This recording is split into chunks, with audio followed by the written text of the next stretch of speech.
आली आहे शेंगदाण्याच्या वरची. मग राहिलेली हाताने चोळून काढायची अशी छान बघा.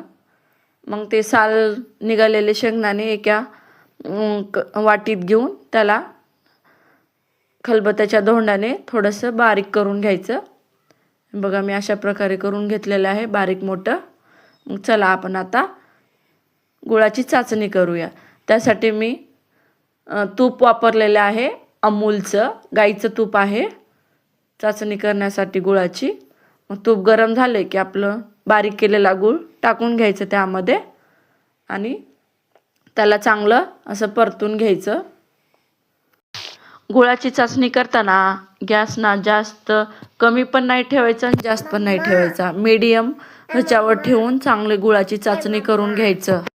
गुळाची चाचणी करताना त्या गुळाला पण सारखं परतून घ्यायचं, जेणेकरून आपलं हे होणार नाही, करपणार पण नाही आणि म्हणजे गुळाचे खडे पण राहणार नाही. त्यामुळे असं हे करायचं.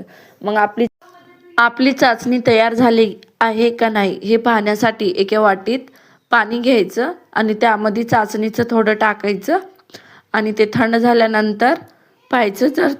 जर त्या चाचणीचा लाडू होत असेल तर समजायचं की आपली चाचणी रेडी आहे. त्यामध्ये मग भाजलेली तीळ टाकून घ्यायचं.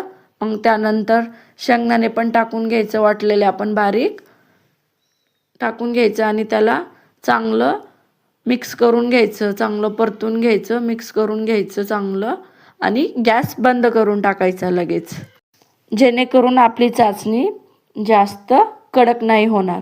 बघा हे किती छान मिश्रण झालेलं आहे.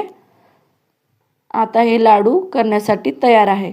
तर मग मी लाडू बनवताना पहिलं आपल्या हाताला थोडंसं थंड पाणी लावून घ्यायचं, मगच लाडू बनवायला घ्यायचे, जेणेकरून आपल्याला पोळणार पण नाही आणि ते चिटकणार पण नाही.